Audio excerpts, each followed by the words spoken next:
assiste à une Coupe d'Afrique des Nations fantastique, tout simplement. Aucun match avec des scores 0-0.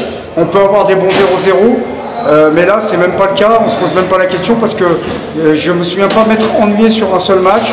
Il y a de l'intensité, il y a de la qualité, il y a des belles pelouses. Pour moi, c'est une compétition de niveau mondial. Il n'y a pas de petite équipe.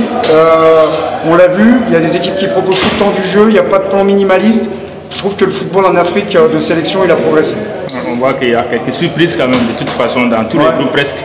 Alors, est-ce que vous attendiez à cela avant les coups d'envoi? Le Cap-Vert, c'est sûr que je ne les voyais pas terminer devant le Ghana et l'Égypte. Si je vous dis le contraire, c'est un mensonge, mais ils travaillent bien, il y a des joueurs de qualité, ils saisissent leur chance, et puis ils sont plus là pour apprendre, ils sont là pour gagner. Surtout le format qui permet de se qualifier même en tant que meilleur troisième. Donc si vous perdez après 2 matchs, même pour les, entre guillemets, les petites équipes ou celles qui sont dans la hiérarchie un peu plus bas, la compétition elle continue. Est-ce que vous pensez qu'il y a vraiment un favori dans cette compétition encore? Il y a des favoris.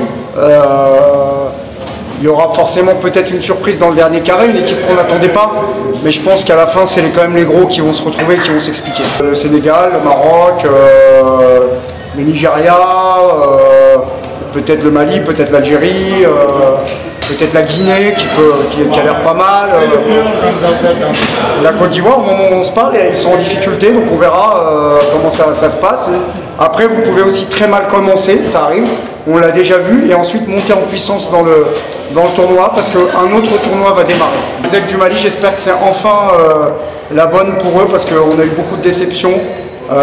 Parce que c'est une équipe qui est toujours attendue, avec un potentiel fantastique, avec des bons joueurs, avec des joueurs aujourd'hui référencés dans les meilleurs clubs européens, dans les meilleurs championnats.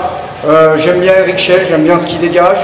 Il a trouvé une organisation intéressante avec Doumbia, notamment au numéro 10, derrière 2 attaquants avec un milieu de terrain en losange où voilà, il y a des joueurs comme Aïdara qui commencent à donner la pleine mesure de leur potentiel. Derrière, c'est solide. Ensuite, il faudra voir voilà, comment se comporte le gardien de but. J'ai peut-être un petit doute. Je sais qu'il y a toujours eu un peu un doute de ce côté-là. Je ne souhaite pas lui porter malheur parce que j'ai l'impression que c'est quelqu'un de très bien. Mais mon doute, il est sur le poste de gardien de but. Et peut-être après, sur des affaires de détail. Mais le Mali, c'est une équipe qui peut être top 4 africain, quoi, si ça se passe bien pour eux, quoi.